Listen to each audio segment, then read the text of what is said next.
¿Ustedes recuerdan haber escuchado el nombre de Martin Luther King? ¿Sí? ¿Sí lo recuerdan? ¿Quién fue este hombre? ¿Quién fue este hombre?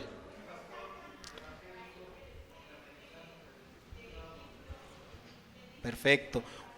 Era un pastor de color afroamericano que luchó, ¿verdad? Fue la insignia de la lucha por los derechos civiles en los Estados Unidos y en mártir, ¿verdad?, para muchos pueblos del mundo.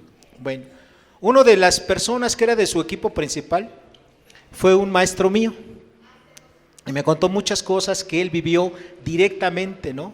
De cómo en varias ocasiones estuvo él a punto de morir cuando estaban en esa precisamente lucha, ¿verdad?, allá en los Estados Unidos. Este movimiento, allá de los años 60 a finales, no fue el único que se realizó. Hubo otro movimiento, el movimiento gay, que también en 1968 emergió, ¿verdad? Ahora sí que siguiendo los pasos de Martin Luther King. Después de este movimiento de gay, se le unió otro movimiento, ¿verdad? El movimiento lésbico o de lesbianas. Entonces el movimiento ya se llamó lésbico gay.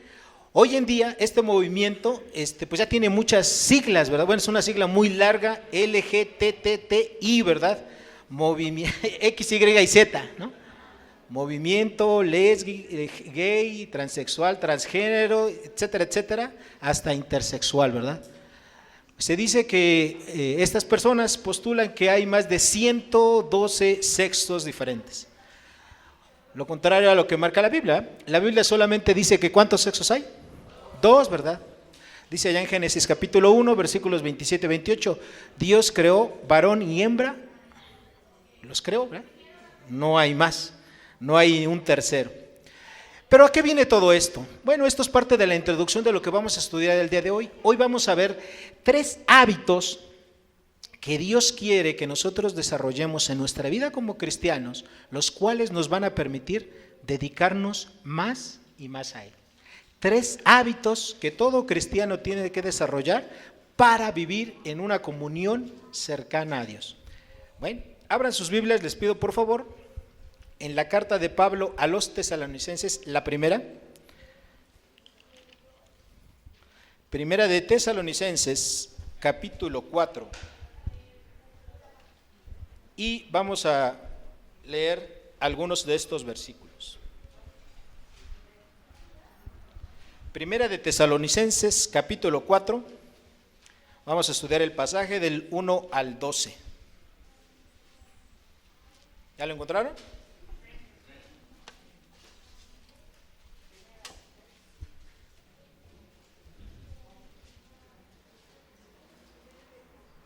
¿Ya están ahí? Ok. Dice el primer versículo: por lo demás, hermanos, os rogamos y exhortamos en el Señor Jesús, de la manera que aprendisteis de nosotros, cómo os conviene conduciros y agradar a Dios, así abundéis más y más. Bueno, hermanos, si nos reunimos cada domingo, si vamos a las reuniones de oración, si tomamos discipulado, si evangelizamos, si escudriñamos la palabra, todo eso lo debemos de hacer por un solo motivo. ¿Cuál es ese motivo? Agradar a Dios. Esa tiene que ser nuestra motivación, que todo lo que hagamos, lo hagamos para la gloria de Dios. Si alguno de nosotros hace estas cosas y más cosas cristianas por otro motivo que no sea ese, hermanos, estamos trabajando en vano. Estamos haciendo las cosas en nuestras propias fuerzas, lo estamos haciendo con una motivación incorrecta. ¿Ok? Entonces, en este pasaje que vamos a estudiar el día de hoy, dijimos que ¿cuántos hábitos vamos a encontrar que Dios quiere que desarrollemos? 3 hábitos, ¿verdad? 3 hábitos. Pero antes de que entremos de lleno a estudiar este pasaje, vamos a hacer un poquito de contexto, ¿verdad? Para que nosotros sepamos quién fue el autor, por ejemplo, de esta epístola. ¿Ustedes saben quién fue? Pablo, ¿verdad? El apóstol Pablo. Pablo escribió esta carta a la iglesia de Tesalónica cuando él estaba en Corinto, allá por el año 51 de nuestra era. Tesalónica era un lugar allá en Europa donde Pablo realizó un viaje misionero. Esta era una ciudad portuaria y la iglesia que ahí estaba fundada en Tesalónica era una iglesia de corte gentil, así como nosotros, ¿no? Nosotros, bueno, creo yo, ¿verdad? Aquí creo que no hay judíos o ascendientes de judíos, descendientes, no, todos somos de corte ¿qué? Gentil. Bueno, esta iglesia era como nosotros, o sea, todas las personas, la gran mayoría de gente que estaba ahí era de corte gentil, es decir, no eran de origen judío. Y ahora sí, vamos a ver, ¿cuál es el primer hábito que Dios quiere que desarrollemos si es que queremos agradarlo a Él? Dice, versículo 2, porque ya sabéis qué instrucciones os dimos por el Señor Jesús, pues la voluntad de Dios es vuestra santificación, que os apartéis de fornicación. Entonces, primer hábito que todo cristiano tiene que desarrollar si quiere agradar en su vida a Dios es apartarse de fornicación. ¿Qué es eso? Bueno, ahí en el versículo 1 lo primero que Pablo dice es, os rogamos, ¿verdad? Él, a pesar de que él era un apóstol, no da un mandamiento, no hace uso de su autoridad, sino él lo hace en una forma de súplica. Dice, os rogamos, ¿verdad? Y hace algo todavía más importante. Dice, os rogamos en el nombre de Jesucristo. Ustedes saben que el nombre más grande, más importante que hay en este mundo es el nombre de Jesucristo. Sí, ¿verdad? Así lo dice la Escritura. Entonces, en el nombre de Jesucristo, Pablo está rogando a los creyentes de Tesalónica que sean santos, ¿verdad? Que se aparten de fornicación. Ahora, cuando nosotros leemos aquí la palabra fornicación, nosotros inmediatamente viene a nuestra mente, una fornicación es una relación sexual, ¿verdad?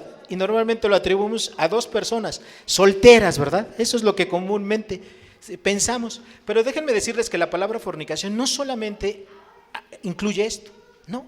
La palabra fornicación incluye más de 70 pecados sexuales diferentes. Y todos esos pecados sexuales diferentes están tipificados en la Escritura. Vayan conmigo, por favor. No los vamos a estudiar todos, pero vayan conmigo, por favor, al libro de Levítico, capítulo número 20.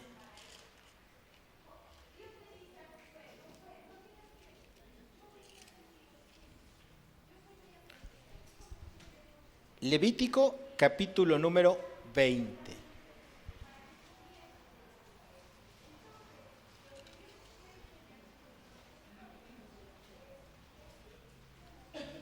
¿Ya llegaron? Bueno, vamos a leer algunos, no todos, ¿verdad?, de los pecados que incluye la fornicación. Dice así desde el versículo 10. Si un hombre cometiere adulterio con la mujer de su prójimo, el adúltero y la adúltera indefectiblemente serán muertos. Bueno, entonces aquí tenemos una clase de fornicación. Dice él, adulterio, ¿verdad? Es decir, cuando un hombre o una mujer son casados y engañan a su esposo o esposa legítimamente con otra persona, eso se llama adulterio, ¿verdad? Esa es parte de la fornicación. Seguimos adelante. Cualquiera que yaciere con la mujer de su padre, la desnudez de su padre descubrió, ambos han de ser muertos, su sangre será sobre ellos. Bueno, aquí tenemos otra clase de fornicación. Dice, cuando alguien yaciere con la mujer de su padre, ¿okay? Se conoce como incesto. Y esto también se daba en aquellos tiempos, tanto en la iglesia de Tesalónica como en el Antiguo Testamento. Seguimos adelante. Si alguno durmiere con su nuera, ambos han de morir, cometieron grave perversión, su sangre será sobre ellos. Es decir, ¿verdad? Un hombre que tiene relación, ¿verdad?, con la esposa de alguno de sus hijos, es una fornicación, ha de morir. Bueno, si siguiéramos, hermanos, que no es el caso en esta ocasión, encontraríamos cosas en este pasaje de Levítico 20, lo siguiente.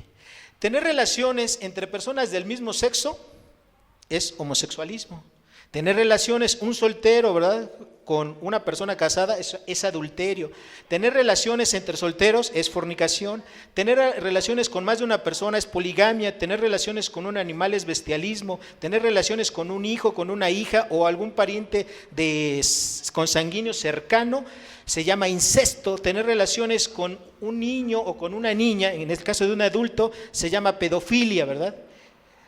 Autoestimularse sexualmente se llama masturbación. Y todas esas prácticas incluye la fornicación. Ahí en Levítico capítulo 20, en el versículo 7 y 8, fíjense lo que Dios dice. Vayan conmigo. Levítico 20, versículos 7 y 8. Dice Dios en su palabra: santificaos pues y sed santos, porque yo Jehová soy vuestro Dios, y guardad mis estatutos y ponerlos por obra, yo Jehová que os santifico. Bueno, aquí encontramos algo bien importante. Si nosotros como cristianos queremos agradar a Dios, queremos estar más cerca de Dios, necesitamos vivir de una manera santa, ¿verdad? ¿Por qué? Porque esa es una de las características que tiene Dios. Dios en su palabra leemos que Él tiene un atributo, Él es santo, ¿verdad? Y la santidad se define como ¿qué? La santidad de Dios es la suma de todos sus atributos, de su justicia, de su poder, de su omnisciencia, de su benignidad, de su bondad, de su mansedumbre, de su templanza, de todos los atributos. La suma de todos ellos es la santidad, la perfección. En Dios no hay ni un solo gramo, ni un solo, si lo pudiésemos pesar, ¿verdad?, en alguna medida, no hay ni un solo gramo de maldad ni de pecado. Si lo pudiéramos medir en líquido, no hay ni un solo mililitro de maldad. Entonces Dios es totalmente santo, y como Dios es totalmente santo, ¿Él qué quiere que seamos nosotros? Santos como Él. Él nos tomó, nos adoptó como sus hijos, y Él quiere que nosotros llevamos su imagen, lo representemos bien aquí en la tierra, entre toda la gente que no le conoce, de una manera que santa. Ok, vayan conmigo al libro de Isaías capítulo 6.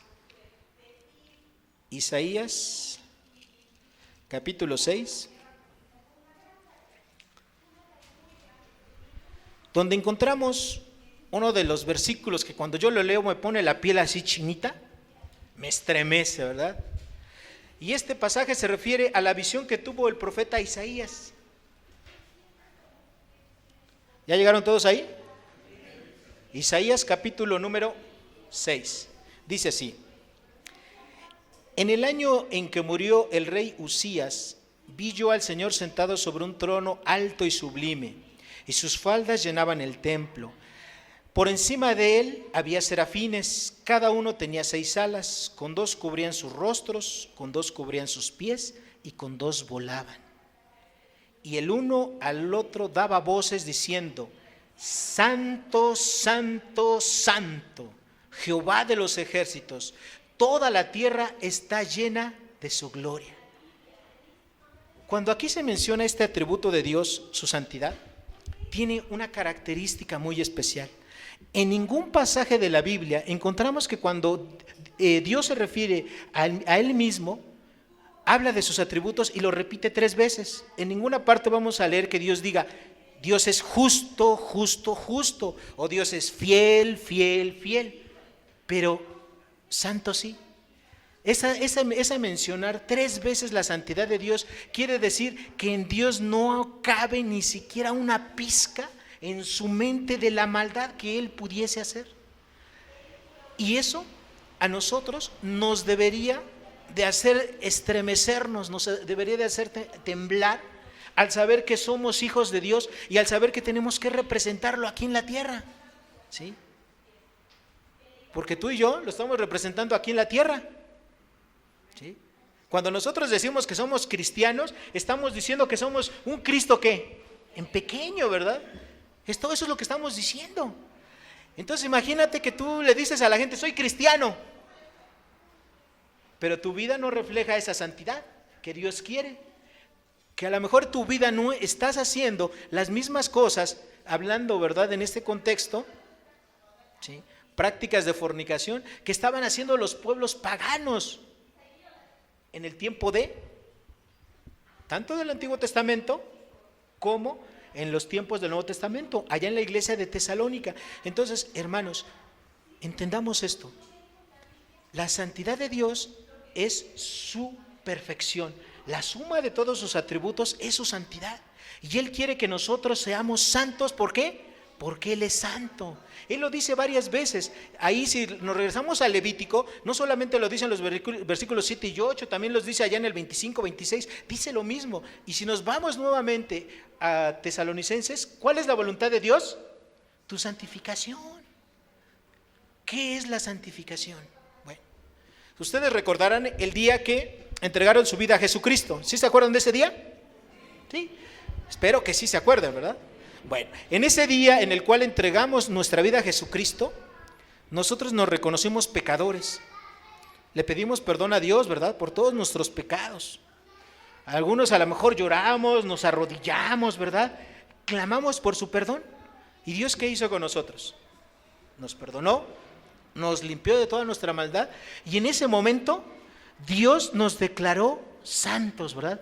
¿Por qué? Porque alguien pagó por todos nuestros pecados, Jesucristo. Gracias a que Jesucristo murió en la cruz del Calvario, Dios nos puede perdonar. Esa es la base de nuestra salvación, ¿verdad? Entonces, Dios nos declaró santos. ¿Qué quiere decir santo? Apartado del pecado, del mundo, ¿verdad? Eso quiere decir santo. Pero no solamente quiere decir apartado del mundo, del pecado, también quiere decir separado para Dios. Es decir, que yo me tengo que dedicar a hacer cosas santas como las que Dios hace. Eso incluye la santidad. Entonces, en ese momento Dios nos declaró santos. Es decir, gracias a la sangre de Jesucristo, usted y yo, si somos verdaderos cristianos, imagínense que es como si nunca hubiésemos pecado. Como Dios nos puso, la palabra teológica es, Dios nos imputó, es decir, la vida perfecta de Jesucristo nos las puso a nuestra cuenta. En mi cuenta, ¿verdad? Un hombre pecador, borracho, pendenciero y todos los que ustedes quieran. Esa vida injusta que yo llevaba, Dios la borró y me puso la vida perfecta de Cristo. Entonces, eso quiere decir lo que Dios me hizo santo. Dios me santificó. Yo no me puedo santificar, ni nadie se puede santificar a sí mismo. Quien nos santifica, ¿quién es? Dios. ¿Ok? Y a partir de ese momento, entonces empieza mi responsabilidad. A partir de ese momento, como Dios ya me declaró santo, santo se llama santo posicionalmente hablando, como si yo nunca hubiera pecado, a partir de ese momento Dios me dice, Javier, ahí está la responsabilidad, estás declarado santo. Ahora, ¿cómo tienes que vivir? ¿Como vivías antes? No, ¿verdad? Tienes que vivir de una manera santa, ¿verdad? Entonces, imagínense que aquí está la santidad con la cual Dios me declara, ¿verdad? Como si yo nunca hubiera cometido un solo pecado. Pero mi vida real está acá abajo, ¿verdad? ¿Por qué? Porque yo soy un hombre imperfecto, igual que usted. Yo tengo malos pensamientos, ¿verdad? Yo puedo cometer malas acciones, entonces mi santidad está aquí abajo. Pero mi responsabilidad es que yo vaya, crece y crece y crece con el estudio de la palabra, con mi vida, hasta llegar a un punto en que mi santidad, ¿verdad?, posicional, no haya poca diferencia entre mi santidad posicional y mi santidad progresiva, que esa es mi responsabilidad. Yo lo que hago día con día, esa santidad de estudiar la palabra, de obedecerla, de predicar, todo eso es mi santidad progresiva y esa es mi responsabilidad. Ningún ángel va a venir y hacer lo que yo tengo que hacer. Mi esposa no lo puede hacer, usted no lo puede hacer, el pastor no lo puede hacer, los diáconos no lo pueden hacer. El único que es responsable por su santidad progresiva, es decir, por la vida cristiana que usted vive, ¿quién cree que es? Usted mismo, nadie más. Esa es nuestra responsabilidad.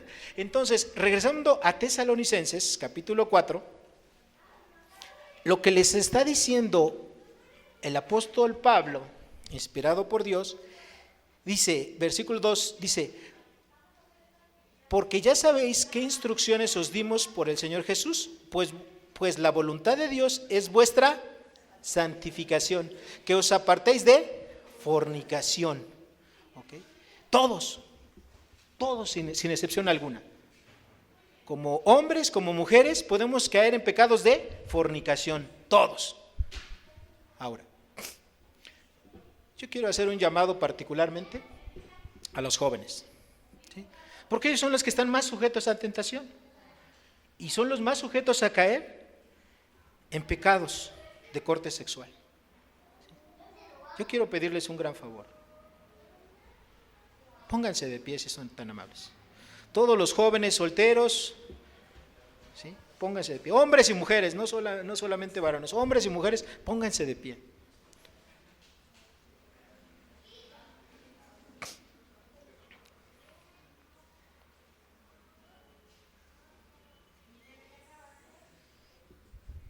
Yo quiero orar por ustedes en esta mañana. Y que toda la iglesia nos acompañe a orar por todos y cada uno de ustedes. Porque Dios les ha dado a todos ustedes el Espíritu Santo. Y el Espíritu Santo les da poder para resistir las tentaciones, para que puedan decir no a los pecados de la fornicación. Pero al final de cuentas va a ser una decisión personal de todos y cada uno de ustedes. Quiero orar por ustedes y que toda la iglesia me ayude a orar por estos jóvenes.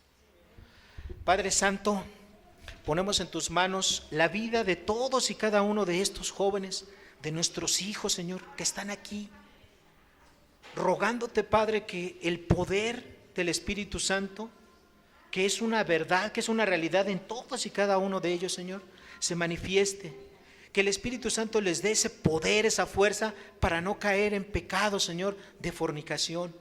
Ayúdalos, sé con ellos. Sabemos que están en medio de una generación maligna y perversa, que en este mundo, Señor, a través de las influencias de las películas, del internet, de las revistas y de tanta la influencia de personas, Señor, quieren hacerlos caer, quieren hacerlos, Señor, cometer pecados de corte sexual, de fornicación. Ayúdales, Señor, sé con ellos, los encomendamos en tus manos y que ellos tengan la firme convicción en Jesucristo de conservarse santos, como a ti te agrada, Señor.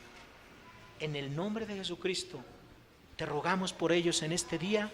Amén, Padre. Pueden sentarse.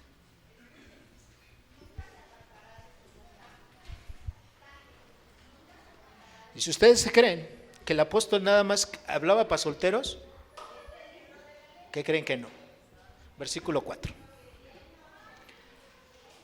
Que cada uno de vosotros sepa tener su propia esposa en santidad y honor. Versículo 5. No en pasión de concupiscencia, como los gentiles que no conocen a Dios. Bueno, hermanos, para los hombres y mujeres casados, dice aquí, que cada varón sepa tener a su propia esposa en santidad y honor. ¿Qué quiere decir el apóstol con estas palabras? Bueno, primero, para el varón, el día que usted se casó, si no se lo dijeron, se lo voy a decir hoy. Y usted cuando firmó ese papel, ¿verdad? Ahí ante un juez, había testigos, ¿verdad? De que usted estaba haciendo ese compromiso con una mujer y ese compromiso es para toda la vida. O como dicen por ahí, ¿verdad? Hasta que la muerte los separe. Aunque algunas mujeres dicen, Señor, o te lo llevas o te lo mando, ¿ah? Porque no le va muy bien con ese varón. Pero ese compromiso fue para toda la vida. ¿Usted pensaba que estaba casando ante un hombre, ante un juez, un oficial de registro civil? No, usted estaba haciendo un compromiso delante de Dios. Y usted tiene que respetar a su esposa y tiene que serle fiel a su esposa. Yo tengo 28 años de serle fiel a la señora que ustedes ven ahí. 3 años de novio, 25 años de casados. Y la puedo ver a la cara, a los ojos, y le puedo decir, mi amor, nunca te he sido fiel con nadie. Y ella me puede ver a la cara, a los ojos, y puede decir exactamente lo mismo. Hermanos, el matrimonio es para siempre. La primera parte de honrar a nuestra mujer es la fidelidad. Y lo mismo la mujer. Tiene que serle fiel a su esposo. ¿Sí? Esa es la voluntad de Dios. La fidelidad. La voluntad para Dios, para los solteros, como les dije hace rato, es que sean castos. La voluntad de Dios para un hombre casado es que le sea fiel a su mujer y la mujer a su marido. Hoy en día, a través de tantas perversiones que hay, pues es muy fácil, ¿verdad?, caer en esto. De acuerdo a las estadísticas, de la gente que se casa y que le han hecho entrevistas, hablo de gente que tanto cristiana como no cristiana, el 60% de los hombres han cometido por lo menos una infidelidad en su vida a sus respectivas esposas. ¿Pero qué creen? Las mujeres andan en el 50%. Las mujeres en las últimas décadas se han empeñado, ¿verdad?, en no quedarse atrás. Y ya están casi a la par de los hombres. Es decir, son casi igualmente de infieles las mujeres que los hombres. Cuando yo era chiquito, pues se decía de los hombres, ¿verdad?, que tenían que ser como Gambino Barrera, ¿verdad?, borracho, parrandero y jugador, ¿verdad?, si no, no era hombre. Pues hoy en día las mujeres por ahí andan. Entonces, maridos, tienen que serles fieles a sus esposas, ¿sí?, a la mujer de su juventud, a la mujer a la cual ustedes prometieron, ¿verdad?, porque lo prometieron. ¿O alguien los forzó? ¿Alguien los llevó a fuerzas? ¿Sí? Dice, algunos sí. ¿No? La gran mayoría de nosotros fuimos por nuestra propia voluntad, ¿no? Y solitos nos decían, ya te vas a echar la soga al cuello, ¿verdad? Hermanos, tenemos que ser fieles a nuestras esposas. Y cuando aquí la palabra de Dios nos dice que no tenemos que andar en pasiones de concupiscencia como los gentiles, se refiere a todas estas prácticas, ¿verdad?, que hoy en día hay. Hoy en día, si ustedes se meten a la internet, pues van a encontrar cursos para todo, ¿verdad? Espero que nadie se ofenda, porque no es mi intención ofenderlos, pero ahí te dice, ¿verdad?, si tú tienes una pareja, ahí te dice, ¿verdad?, cómo hacer un trío exitosamente, cómo hacer un cuarteto, refiriéndose a prácticas sexuales, ¿verdad?, de este tipo, poligámicas, ¿ok? Y todo eso y mucho más existe. Muchas parejas hoy en día, con la finalidad de, entre comillas, ¿verdad?, de rejuvenecer su matrimonio, de darle otro aire, hacer cosas nuevas, hacen puras prácticas que tipificadas en la Biblia son prácticas incorrectas. ¿Sí? Ven pornografía, ¿verdad?, mientras tienen relaciones sexuales de otras personas, están leyendo revistas, viendo videos y haciendo una serie de cosas incorrectas. Todas esas prácticas son prácticas paganas, ¿verdad? Como dice el versículo 5, son pasiones de concupiscencia, es decir, de pecado, desordenadas, dice, como los gentiles que no conocen a Dios. Y nosotros, hermanos, que somos cristianos, que somos el pueblo escogido de Dios, nación ¿qué? Santa, ¿verdad? Pueblo adquirido por Dios para mostrar, ¿verdad?, para llevar la luz a la gente que no le conoce. Nosotros no podemos vivir de esa manera. Entonces, si nosotros queremos entregarnos más a nuestra vida a Dios, ¿sabe qué? Tenemos que dejar ese tipo de prácticas que no corresponden a cristianos, que no corresponden a hijos de Dios. Y ustedes van a decir, ay, pastor, pues estamos hablando aquí en puros cristianos, ¿verdad? Nadie hace eso. Noticia: 25% de los cristianos, solteros y casados, oyen algún tipo de pornografía o la escuchan. 25%. ¿Sí? ¿Matrimonios cristianos? ¿Viven infidelidades? Sí. ¿Se divorcian? Sí. ¿Qué nos pasa? No estamos representando correctamente a Dios aquí en este mundo. A lo mejor tú no lo sabes, pero tú y yo somos la referencia para que muchas personas conozcan a Jesucristo, o para que muchas personas digan, no quiero saber nada del cristianismo. Para ser como perenganito, como sultanito, mejor ahí muere, ¿verdad? No me meto. Todos los que son casados quieren ponerse de pie. Si están aquí, a lo mejor algunos no están aquí sus esposos o sus esposas, ¿verdad?, están de viaje o algo, pero los que sí está aquí su esposo o su esposa, y aunque no esté, pónganse de pie los casados. también las casadas. ¿Ya están? ¿Todos los casados? Bueno, a ustedes quiero pedirles lo siguiente. Quiero que agarre de su mano a su esposo, esposo a su esposa, esposa a su esposo, agárrelo de la mano. El que no esté, ¿verdad? Por alguna razón, ¿sí? Sabemos que está unido en el espíritu, ¿no? Porque así dice la palabra. Cuando se casan, ya no son dos, sino son ¿qué? Una sola carne. Y aunque ahorita el esposo o la esposa no esté por cualquier razón, espiritualmente están unidos. Entonces, quiero pedirle lo siguiente. Si usted está aquí, quiero pedirle que se tome unos minutos y ore. Mujer, que ore por su esposo. Y que se comprometa con él a amarlo y a respetarlo y a serle fiel. Y después de eso, el varón tiene que hacer lo mismo. Pero vamos a hacerlo primero los varones y luego las mujeres. Y si no está aquí su esposo, usted va a orar por él. A lo mejor su esposo usted está casado o casada y no está aquí su esposo porque no es cristiano. Ore por él, por su salvación. ¿Ok? Adelante. Después de eso yo voy a hacer una oración por todos ustedes. Adelante. Tómense este tiempo, por favor.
Padre Celestial,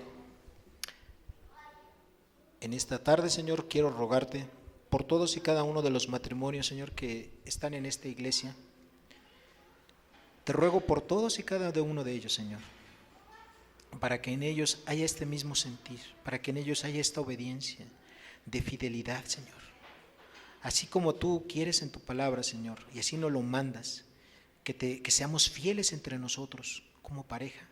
Yo te ruego para que tú fortalezcas a estos varones, a estas mujeres, Señor, para que sean fieles, Señor, fieles a ese llamado que tú les has dado en el santo matrimonio. Padre, sabemos que la vida no es sencilla, sabemos que hay dificultades, tentaciones, que hay perversión, que en este mundo, Señor, está dominado por el maligno y que siempre está ahí a la acechanza de los cristianos viendo cómo caemos, Señor. Pero, Padre, te ruego por ellos, para que tú los fortalezcas, para que sea un buen ejemplo, Señor, para sus hijos y para sus comunidades, para sus familias, para todas las personas que, Señor, que les rodean, para que puedan dar un buen y gran testimonio de ti. En el nombre de Jesús, amén. Pueden tomar sus asientos. En el versículo 6 al 8, Pablo dice lo siguiente: que ninguno agravie ni engañe en nada a su hermano, porque el Señor es vengador de todo esto, como ya os hemos dicho y testificado. Pues no nos ha llamado Dios a inmundicia, sino a santificación. Así que el que desecha esto no desecha a hombre, sino a Dios, que también nos dio su Espíritu Santo. Entonces, lo primero que Dios quiere para que tengamos una vida más dedicada a Él es que vivamos una vida sexualmente pura. Si somos solteros, Él quiere castidad en nuestras vidas. Si somos casados, Él quiere fidelidad en nuestras vidas. Y si alguno de nosotros dice, pues eso está muy bien, pero yo no lo quiero, no está desechando a hombre alguno. ¿A quién está desechando? A Dios. Y hermanos, Dios nos ha capacitado a todos nosotros con el Espíritu Santo. El Espíritu Santo nos da poder, ¿verdad? Nos da valor y nos da dominio propio para que podamos resistir y vencer todas las tentaciones. Alguien puede decir, bueno, pero eso que usted nunca ha tenido una tentación como la mía. Bueno, pues la Biblia dice lo contrario, ¿verdad? Dice que ninguna tentación, ¿qué? No nos ha sobrevenido ninguna tentación que no sea humana. Es decir, todos pasamos por ese tipo de tentaciones, pero ¿qué es? Dios es fiel, ¿verdad? Que no nos dejará ser tentados o probados más de lo que podamos resistir, sino que juntamente con la tentación o prueba nos dará ¿qué? La salida para poderla soportar. Entonces, hermano, hermana, todos hemos pasado, o estamos pasando, vamos a pasar por pruebas, por tentaciones, pero todos tenemos, si somos cristianos verdaderos, tenemos al Espíritu Santo, que nos da poder. Antes éramos esclavos del pecado. Antes el pecado nos tronaba los dedos y ¿qué hacíamos? Pues, lo que la carne quería. Ahora no. Ahora con Cristo y con el Espíritu Santo tenemos el poder para decirle al pecado, no. No, ¿verdad?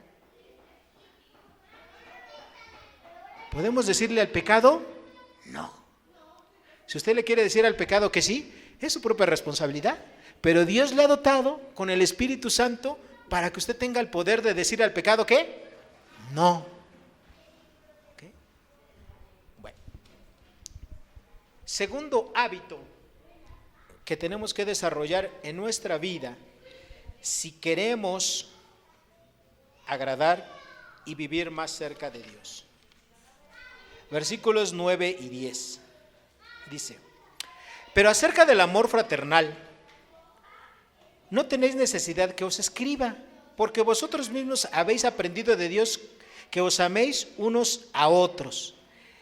Y también lo hacéis así con todos los hermanos que están por toda Macedonia. Pero os rogamos, hermanos, que abundéis en ello más y más. Bueno, si nosotros queremos tener una relación personal más próxima, más cercana con Dios, hermanos, tenemos que manifestar el amor, ¿verdad? Aquí en la tierra, los unos con los otros. Nosotros podemos decir que amamos a Dios, pero pues a Dios no lo vemos, ¿verdad? Pero si decimos eso y no ayudamos, si no hacemos actos de amor, ¿verdad? Por nuestros hermanos que están aquí, por la gente que está aquí en necesidad, estamos siendo mentirosos. ¿Sí? Estamos siendo mentirosos. Estamos siendo faltos. Esta iglesia de Tesalónica, ustedes acuérdense que era conocida como la iglesia modelo, ¿verdad? Así la llamamos nosotros, porque los cristianos estaban bien convencidos. Dice aquí, ¿verdad? Dice Pablo, ustedes no tienen necesidad que les recuerde el amarse los unos a los otros. Ya lo hacen, pero a pesar de que ustedes ya lo hacen, ¿qué les dice? Ámense más. ¿Por qué? Si ya lo estás haciendo, ¿por qué necesitas hacerlo más? Por una simple y sencilla razón. Palabras de Jesucristo. En esto conocerán todos que sois mis discípulos, cuando tengáis amor, ¿qué? Los unos por los otros.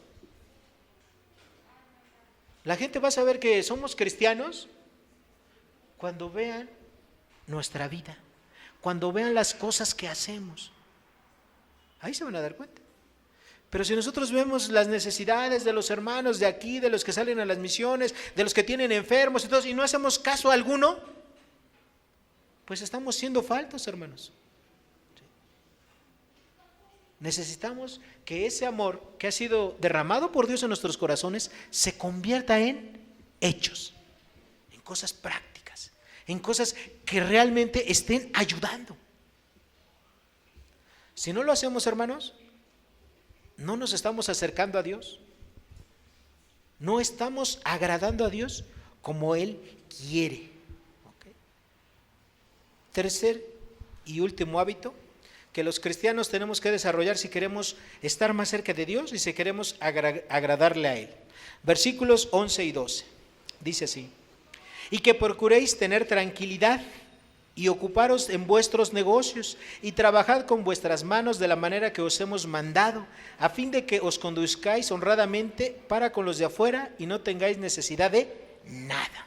Bueno, el tercer aspecto que encontramos aquí es que como cristianos, independientemente a lo que nos dediquemos, ese trabajo, esa labor con la cual nos ganamos el sustento, tenemos que hacerlo de una manera que honrada, decente, sin corrupción, sin buscar ganancias deshonestas. Eso es lo que quiere Dios en nuestra vida. Es muy triste saber que la gente utiliza sus trabajos para enriquecerse de una manera ilícita. En el gobierno, ¿cuántas personas no te piden dinero para que te hagan un trámite? Muchísimas.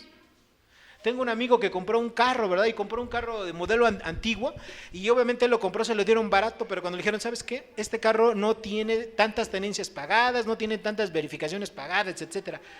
Le hicieron la cuenta, le dijeron, este cuesta tanto, menos todo esto, te lo dejamos en tanto. Y él dijo, caray, pues está bien barato, me lo llevo, yo me encargo de arreglarlo. Y bueno, cuando este hermano vio las cuentas, pues sí, efectivamente, tenía que pagar más de 10,000 pesos en tenencias atrasadas, en multas, recargos y todo eso, ¿verdad? Porque no había verificado, etcétera. Pero me dice, ¿qué crees? Conocí a una persona de la Secretaría de Movilidad de la Ciudad de México, y esa persona me dijo que con solo 4,000 pesos borra todo el historial del coche y me da una tarjeta de circulación nueva y placas nuevas. ¿Cómo ves? ¿Le entro o no? ¿Qué creen que le dije? Pásame el nombre y la dirección de ese cuate, ¿no? No, evidentemente le dije que no, que pues obviamente eso no era correcto. Todavía no se decide si lo hace o no, está en duda. Pero yo le dije que eso realmente no es honesto. Es que tú compraste ese coche sabiendo todo eso, ¿verdad? Y aunque no lo hubiera sabido, pues cuando tú adquiriste ese coche, pues adquieres todas las responsabilidades que vienen con ese coche, ya sea que las conozcas o que no. Eso es un acto de corrupción. Y esa persona que trabaja en la Secretaría de Movilidad se vale, ¿verdad?, de su trabajo, ¿para qué? Para obtener ganancias deshonestas. Entonces yo no sé a qué te dediques, no sé si tú profesionalmente seas diseñador gráfico, músico, administrador, taxista, no sé, empresario, lo que sea. Pero de acuerdo a lo que estamos estudiando, Dios quiere que tu trabajo sea honrado, ¿sí? Que tus ganancias sean lícitas. Y no importa que tú las veas chiquitas, ¿sabes qué? Dios las va a bendecir. Porque son ganancias honestas. Y es más, si tú de ahí siempre tienes como prioridad dar tus ofrendas a Dios, Dios te va a bendecir más. Y no importa que aunque parezca poquito, te va a alcanzar, te va a rendir. Pero si tus ganancias, aunque sean muy grandes, vienen de orígenes deshonestos, ¿qué crees, hermano? No estás, ¿verdad?, desarrollando un hábito que Dios quiere que tengas en tu vida. No podemos vivir de una manera deshonesta y decir que somos cristianos y decir que estamos bien con Dios y venir aquí y cantar, ¿verdad?, y entonar y emocionarnos y llorar. No, hermano, tenemos que vivir como a Dios le agrada. Cuando el gobierno del presidente Fox entró, ¿verdad?, ahora sí que en ejercicio de sus funciones, una de las personas que trabajó con él de secretario, era mujer, me dijo lo siguiente: Javier, ¿sabes cuánto dinero hay en la papelería, en los escritorios de cada persona? Digo, no, pues no sé. Dice, pues imagínate, dice, había más de 11,000 pesos en papelería, dice, hojas, cuadernos, lápices, plumas, grapas, papelera en general, más de 11,000 pesos por persona. Oye, ¿para qué querían tanta papelería? Dice, pues ¿cómo que para qué? Pues se la llevan a su casa, ¿verdad? ¿Sí? Mucha de la gente del gobierno utiliza eso, ¿eh? Y se lleva para su casa pues todo, ¿no? O sea, todo lo que podía, todo este tipo de cosas, ¿verdad? Más en esta época, ¿verdad? Que van a empezar el regreso a clases y las listas de los útiles pues, son amplias. Entonces, ¿qué se llama? Pues toda la papelería. Hermanos, de veras, ni un lápiz se lleven, ¿sí? Ni una pluma. ¿Sí? Hay gente que en sus trabajos saca hasta copias, ¿verdad? Dice, pues es el estudio bíblico. Pues aquí, para ahorrarme los 50 centavos de cada copia, aquí lo saco. Hermanos, y eso. Pero sí, mires bien contento, ¿verdad? Ya tengo aquí mi estudio, ¿verdad? No, hermanos, somos luminarias en este mundo, llamados a mostrar, ¿verdad?, la luz de Dios, de Jesucristo, la verdad del Evangelio. Si nosotros no vivimos como tales, ¿quién lo va a hacer? Nadie lo va a hacer. Tú y yo tenemos esa gran responsabilidad, representar a Dios aquí en la tierra. Termino con esto. Si quieres vivir agradándole a Dios, desarrolla el hábito de vivir una vida sexual santa. Segundo, practica el amor fraternal. Si ya lo estás haciendo como los cristianos de Tesalónica, practícalo más. Tercero, lleva una vida ordenada en cuanto al trabajo y que todas tus ganancias sean honestas. Y de esa manera vamos a estar más cerca de Dios. Oremos. Padre Santo, gracias te damos por tu palabra. Gracias, Señor, porque sin duda alguna tú siempre nos enseñas, tú siempre nos confortas, Señor. Tú siempre estás aquí, Señor, para que nosotros aprendamos cada día más de ti, para que podamos corregir aquellas cosas que estamos haciendo, aquellas cosas que estamos, Señor, a veces por ignorancia, cometiendo y que no te agradan. Llévanos, Padre, a corregirlas. Si hemos caído en cualquiera de estas clases de pecado, Señor, te pedimos que tú nos perdones en esta tarde, que nos limpies, Señor, de todo ello y que nos lleves a vivir una vida santa como a ti te agrada, sabiendo, Dios, que nunca vamos a ser,